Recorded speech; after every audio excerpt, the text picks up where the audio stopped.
Tikrai norėsiu žaisti Žalgirį. Matas Buzelis, Vidas Mačiulis gavo su jo interviu. Aišku, Vidas yra gudrus. Jisai pradėjo nuo Petro Buzelio, buvusio Žalgirio kapitono. Nuo 5 iki 8 Petras žaidė Žalgirį. Ir sako, va, žiūrėk, čia tavo senelis su manim. O, nice, sako Matas Buzelis. Eina pakalbėsim, sako Vidas. Vidas Mačiulis nusitempė Matą Buzelį į kažkokį tai kambariuką ir ten prie būgno ir 2 kamuolių pasodino ir Buzelį pradėjo kvost. Nežinau, ar ten įdėti žodžiai į lūpas, ar Buzelis iš tikrųjų taip galvoja, bet jisai sako, kad norėtų, kaip senelis Petras, pabaigęs karjerą NBA, žaisti Žalgirį. Esi apie tai kažką su Matu kalbėjęs, kiek jisai įsigilinęs ir apskritai, kas tas Kauno Žalgiris. Tai kaip čia buvo atskridęs, mes tik apie Kauno Žalgirį.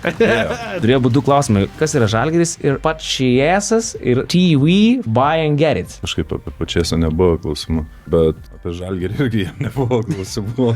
O Vidas, tai matai, tą interviu iš jo gavo, kad su seneliu labai susiję ir ten su šeima. Ir vis tiek Vidas, matai, yra legendinis. Kažkaip vis tiek jis palaiko tą